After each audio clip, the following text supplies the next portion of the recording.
All right, thanks, Guy. Well, time now to talk with our moms in the D. We're hitting on some topics that have women and parents really talking amongst themselves. Our moms today are Erin Rawlings, a mother of two and a blogger, a freelance writer. Her blog is Mommy on the Spot, if you want to check it out. Lisa LaGrew is a mother of two and founder of Oakland County Moms.com. Also, you can follow her. And Lynn Gorsica-Trout, a mom of four and a patient facilitator at a family chiropractor's office in Oakland County. So thank you so much for joining us, ladies. We appreciate it. We were talking during the commercial, just because there's a lot to talk about. Our first topic that is, I guess, hitting the wires or whatever, is over in Pennsylvania. A man faces charges of harassment for rubbing a pregnant neighbor's belly without her consent. Now, apparently under Pennsylvania law, that's considered a form of harassment. So the question is, do you agree or disagree? Well, I always think that personal space should be respected. And I remember when I was pregnant, I was feeling very vulnerable about my personal space and the baby that I was growing inside of me. So I think it's important to respect, especially a pregnant woman's personal space. But do you think it's going too far in the sense that there's a law now? Well, I think the law was more of just a harassment law, and she just made a creative way of applying it. You know, we could maybe see this one day with bald men or kids with freshly, cut hair. I mean, because wouldn't you think, Lynn? Like, I would think you shouldn't just touch anyone's belly, whether or not you're pregnant. Like, I'd be offended. Absolutely, it's personal space. It's just common courtesy. You don't do that, but I don't think it's necessary to have a law to restrict people. Yeah, it does seem a little strong. Okay, next one. American Academy of Pediatrics issued a statement this week saying, while teens should be encouraged to abstain, teens with access to condoms and sex education actually start having sex later than their peers who don't. So the question is, should teens have access to condoms? And I'll start with you, Lynn, in school. Is this a good move? I don't think you should.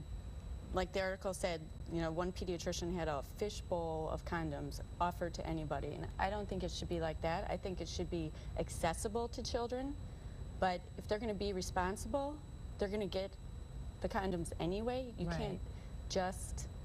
So should a school have them, let's say, in a vending machine or something like that? I don't believe so. You don't think so?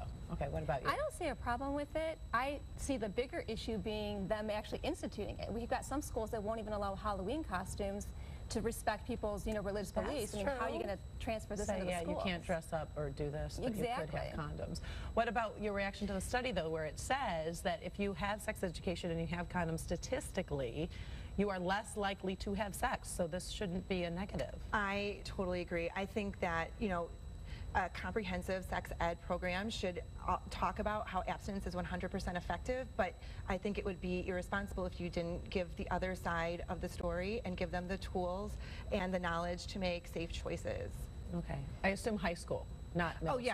Yes. Just wanted to make sure. Okay, a new study shows more toddlers are learning to manipulate iPhones, tablets before they can speak full sentences. In fact, 40% of families polled say this is the case for their kids. Does this show a change of times or bad parenting? And I'm telling you this as my 17-month-old can operate. Well, she can't really operate an iPad, but she can swipe. She can swipe, and she's always doing this, And I'm like, oh man, I don't know if that's good or not. I don't know.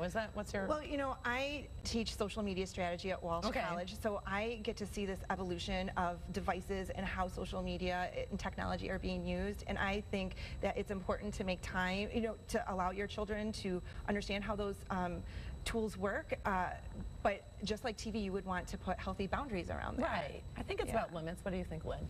I think anything in extreme measures is bad for you, so it's just parental monitoring and... Right. So is it okay that my 17-month-old is using my iPad? I do. Well, the AAP is saying for under 2, they want 0 screen time. I just don't see how this even I just don't know how you can, especially with an older child. Not in the world today. Yeah, I do think it is kind of the change of the times. This is one of my favorite questions. Are we talking Halloween, though? Question to debate. Yeah. When is the age a child should stop trick-or-treating? I really am curious about this because I get some of these kids, and then also, should you give trick-or-treats to kids that aren't dressed up? I think that if you're embracing the spirit of the holiday and you're not like 25 without a kid, I think it's okay. 16 maybe. And 16. I don't know. As long as they're in a costume. They have to be in a costume. Yeah. What do you think? I think that's a bit old. Okay. I do. My son's 11, and I can see him already starting to wane away from it a little bit. If they have a real beard versus a costume beard, they're just getting too old for this.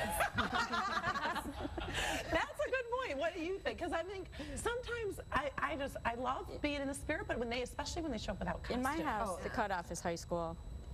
Cutoff, wait, you can be in high school or you have to be out of high school? Going into when you're in your 9th grade, you don't need to go trick-or-treating. If you're taking a younger sibling, that's one thing, but you don't need to go. And it is the spirit of Halloween. You need to be dressed up. You need to say, hi, trick-or-treat, thank you. I cannot stand when they show up and just open the bag and don't even say trick-or-treat. The pillowcase they probably got from your bed.